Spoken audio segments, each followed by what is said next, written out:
buen día, doctora. Nosotros somos del grupo 3 y vamos a exponer sobre las falacias. Sí,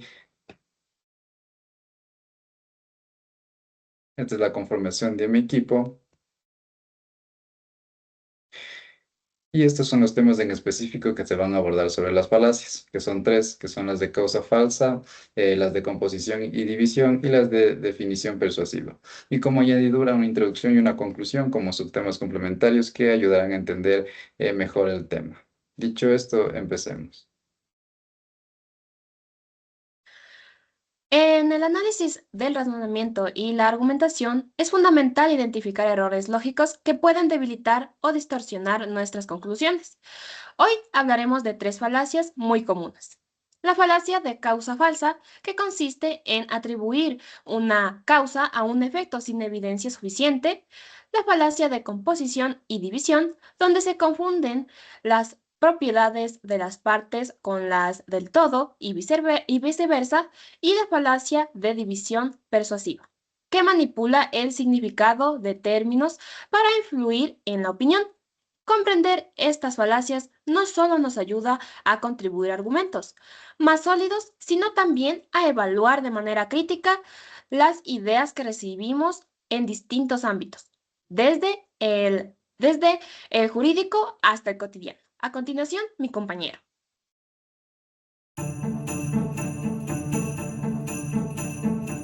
Sí, estas ocurren cuando una persona dice que algo causó otra cosa, pero en realidad no hay pruebas suficientes para demostrar esa relación.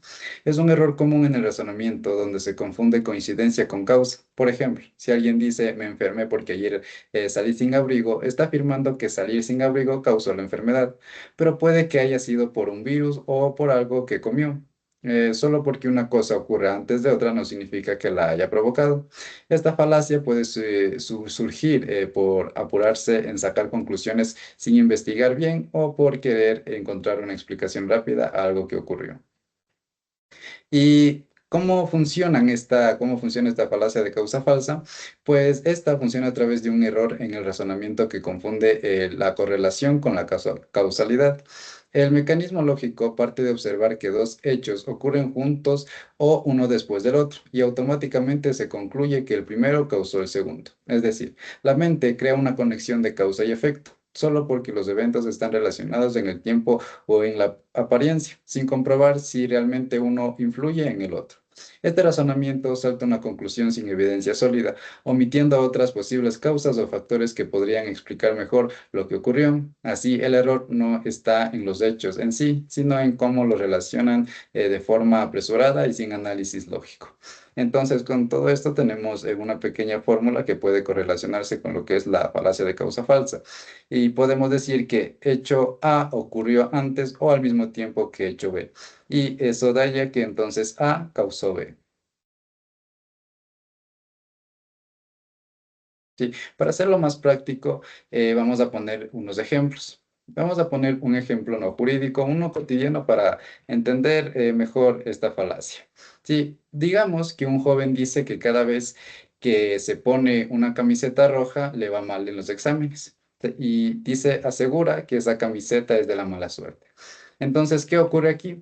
Está ocurriendo una falacia de causa falsa, porque la persona cree que la causa de su mal resulta en los exámenes es de usar una camiseta específica, cuando en realidad no hay ninguna relación lógica comprobada entre ambas cosas.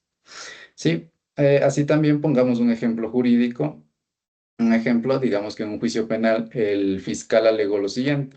El acusado fue visto discutiendo con la víctima el día anterior al homicidio. Por tanto, esa discusión demuestra que el acusado es el autor del crimen. Entonces, aquí podemos hacer un análisis del error. Y este razonamiento comete una falacia de causa falsa, ya que asume que el hecho de haber discutido, o sea, el hecho A causó o prueba el homicidio, que sería el hecho B, sin aportar pruebas suficientes de esa conexión causal. Solo porque dos hechos ocurren cerca en el tiempo, una discusión y luego un crimen, no significa que uno haya causado el otro. Sí, podrían existir muchas otras explicaciones. Otra persona cometió el delito, la discusión fue irrelevante o no estaban relacionados con el conflicto grave. Sí, ¿y qué impacto tiene esta falacia de causa falsa en el razonamiento jurídico? Sí, el impacto de esta falacia causa falsedad en el razonamiento jurídico porque debilita la validez de un argumento al basarse en una relación aparente, no demostrada entre dos hechos. Sí, en el derecho, las decisiones deben fundamentarse en las pruebas claras, lógicas rigurosas y hechos comprobables. Cuando se comete esta falacia, se presenta una conclusión como si fuera cierta, pero sin un verdadero nexo causal. Esto genera argumentos débiles, poco confiables y fáciles rebatibles. Asimismo, la falacia de causa falsa tiene implicaciones graves en el acceso a la justicia, al debido proceso y la equidad, ya que introduce razonamientos erróneos que pueden conducir a decisiones injustas. Al asumir que un hecho causa otro solo por ocurrir antes o coincidir en el tiempo sin pruebas sólidas, se corre el riesgo de causar o responsabilizar a personas de manera arbitraria, especialmente a quienes tienen menos recursos para defenderse. Esto vulnera el debido proceso que exige decisiones basadas en pruebas y argumentación lógica y afecta la equidad al permitir que prejuicios o estereotipos influyan en el trato que reciben ciertos grupos. En consecuencia, se distorsiona la verdad jurídica, se debilita la imparcialidad del sistema legal y amenaza el derecho de todos a ser juzgados con justicia y objetividad. ¿Y cómo debió haberse argumentado de forma correcta? Para argumentar de forma correcta y evitar la falacia de causa falsa, es fundamental basar las conclusiones en pruebas claras y en un análisis riguroso que demuestre una relación real de causa y efecto entre los hechos.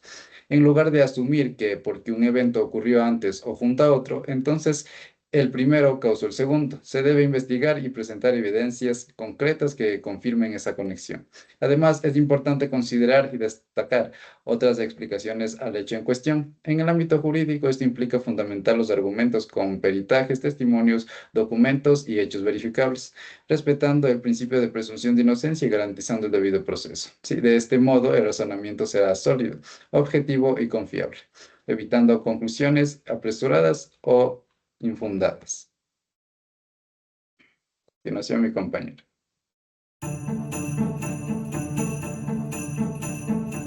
Una definición acerca de este tipo de falacia comprende dos definiciones en principio.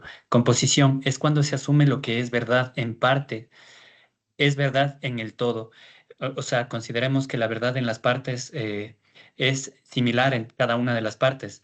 El error es pensar de que esa verdad que está en cada una de las partes también lo está en el todo, sin considerar de que hay diferencias en cada una de las interacciones.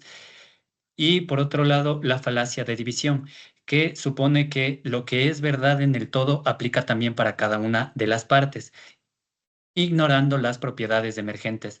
Ambas falacias simplifican y pueden causar errores, especialmente en los ámbitos jurídico y también en el científico.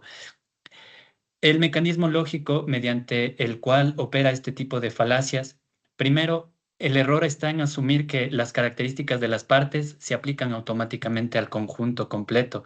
Lo mismo ocurre cuando se divide el conjunto. La confusión radica en que al pensar que las propiedades del conjunto también pueden estar en cada uno de los elementos de forma individual, lo cual no puede, no siempre o no necesariamente es así. Estas falacias ignoran que la suma de las partes puede generar nuevas propiedades o que el todo puede diferir de sus partes. Son errores comunes que dificultan un análisis profundo y riguroso en contextos complejos como el jurídico y científico, como ya lo habíamos mencionado. Y reconocer este tipo de falacias mejora la precisión del razonamiento y también evita conclusiones simplistas o erróneas. En cuanto a los ejemplos, por un lado, pues un ejemplo no jurídico, digamos que las piezas de un rompecabezas, ¿no? Cada pieza de un rompecabezas es pequeña. El error final sería asumir de que por lo tanto el rompecabezas es pequeño, cuando no necesariamente puede ser así. Si las piezas de un rompecabezas son pequeñas, puede que la suma de esas piezas nos dé un rompecabezas que ocupe de espacio toda una pared. Por lo tanto, no se puede asumir como verdad absoluta. En cuanto a un ejemplo jurídico, digamos que un abogado defensor en un juicio por corrupción argumenta que El cliente no puede ser corrupto porque el cliente pertenece a una institución que ha sido reconocida públicamente por su transparencia.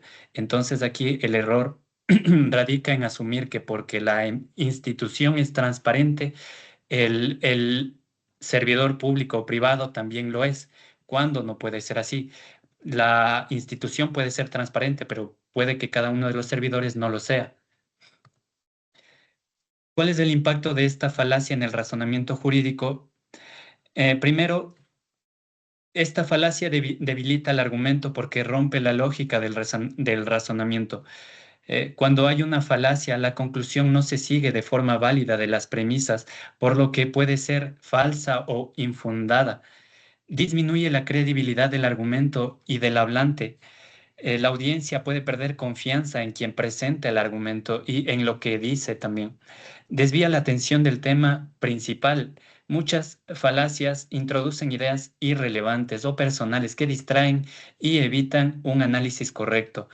Apela a las emociones en vez de a la razón, porque el propósito es buscar convencer o manipular, y para ello pues se hace uso de las sensaciones, de los sentimientos, y este tipo de situaciones puede llevar a una conclusión errónea.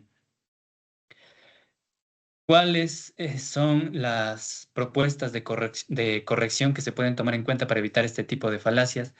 De forma general, en debates racionales, el objetivo es buscar soluciones y no tanto ganar la discusión, pero dentro del ámbito jurídico sí lo es. Pero en cuanto a la falacia, no se trata de convencer a toda costa, sino de intercambiar ideas para mejorar los argumentos. Y de forma general es fundamental no aceptar ni usar falacias. Las actitudes claves para un buen diálogo es aceptar las correcciones con apertura, escuchar atentamente, revisar y ajustar nuestras ideas según los argumentos, considerar y construir sobre ideas ajenas, preguntar sobre lo que es relevante, mostrar respeto y sensibilidad, especialmente en temas morales, y discutir con imparcialidad y enfoque en objetivos comunes. Y eso en cuanto a la falacia de composición y división. A continuación, mi compañero.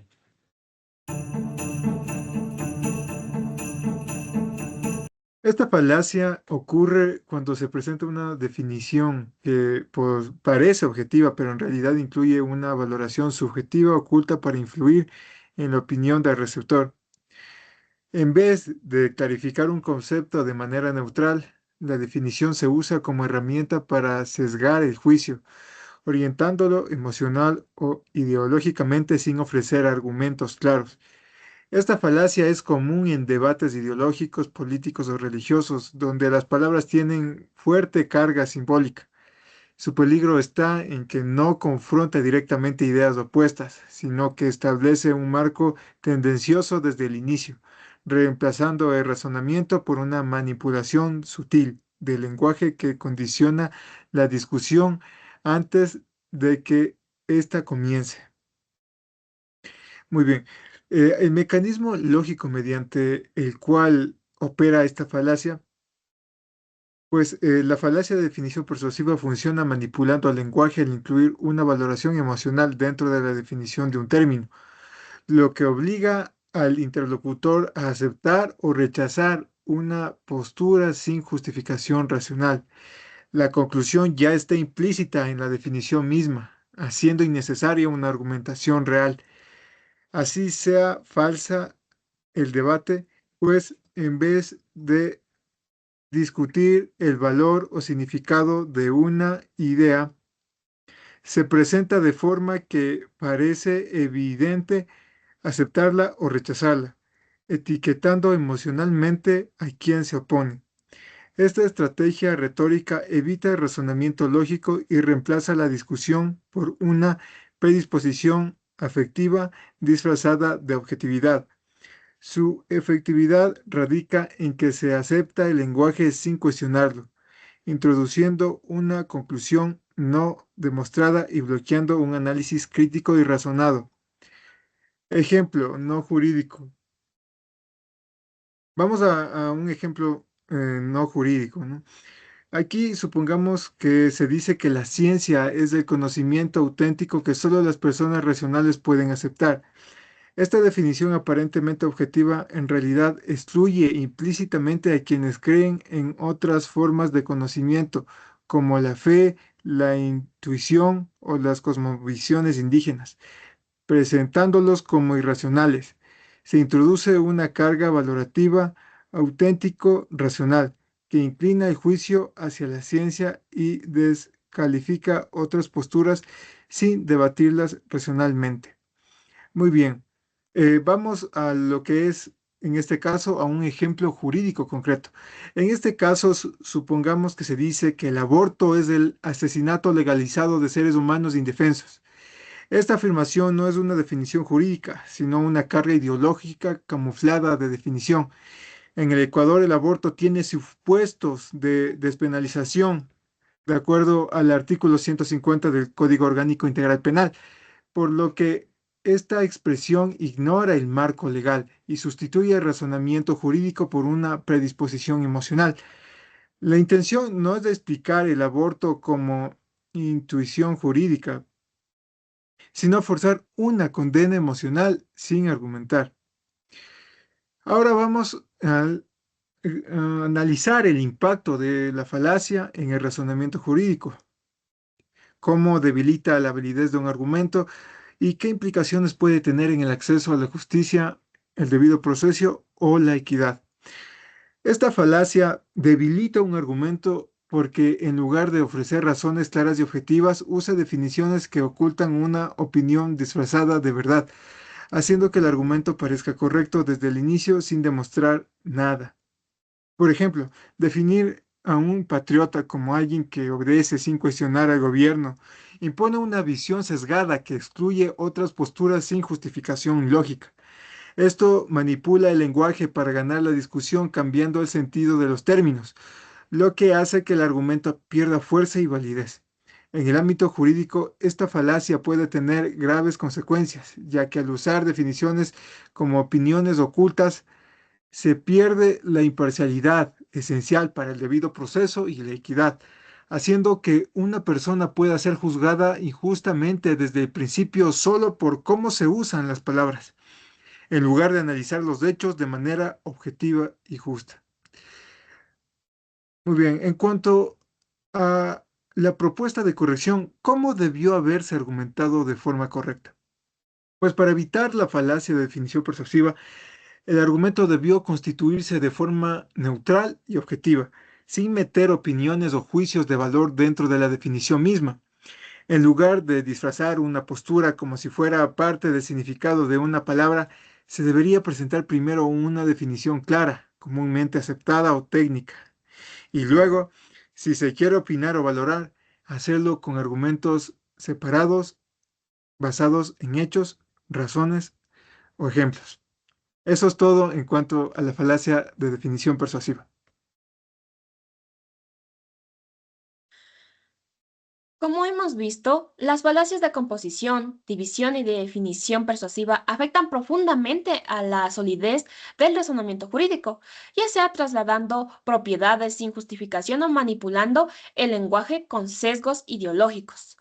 Estos errores no solo debilitan argumentos, sino que pueden causar valoraciones sesgadas y decisiones injustas en procesos judiciales. Por ello, es crucial que como futuros abogados aprendamos a identificarlas, cuestionarlas y evitarlas tanto en el análisis jurídico como en la práctica. La mejor forma de corregirlas es promoviendo una actitud crítica, racional y abierta al diálogo, basada en la lógica y el respeto al significado real de los conceptos, evitando simplificaciones que pongan en riesgo la verdad y la justicia. Muchas gracias, doctora. Esta ha sido la exposición del grupo 3.